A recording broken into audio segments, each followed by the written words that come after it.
વડોદરા પ્રેસમાં આપ સૌનું હાર્દિક સ્વાગત છે। વડોદરા શહેરમાં વાસણા ફાયર બ્રિગેડથી બંસલ મોલ તરફ જવાના રસ્તે આવતા પેટ્રોલ પંપની ગલીમાં આવેલા થાંભલામાં વીજ કરંટ ઉતરતા 2 પશુના મોત નીપજ્યા।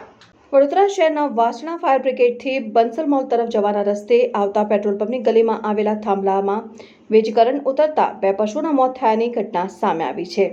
આ ઘટનામાં કોઈ રાહદારીનો પણ જીવ જઈ શકતો હતો। જો કે 2 પશુના વીજ કરંટથી મોત નીપજતા તંત્ર દ્વારા કાર્યવાહી કરવામાં આવી હતી અને વીજ થાંભલા ઉપર ઉતરેલો વીજ પ્રવાહ બંધ કરી દીધો હતો।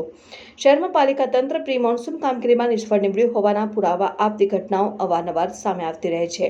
ત્યારે આજે વધુ એક વખત આવી જ એક ઘટના સામે આવી છે। શહેરના વાસણા ફાયર બ્રિગેડથી બંસલ મોલ તરફ જવાના રસ્તે આવતા પેટ્રોલ પંપની ગલીમાં આવેલા વીજ થાંભલામાં વીજ કરંટ લાગતા 2 પશુના મોત થયા હતા। 2 પશુના સ્થળ ઉપર તડફડિયા મારતા મોત નીપજતા અરેરાટી વ્યાપી ગઈ હતી। આ બનાવને પગલે પશુ માલિકો સહિત સ્થાનિક લોકો દોડી આવ્યા હતા અને આ બનાવને પગલે લોકોમાં ભારે રોષ દેખાયો।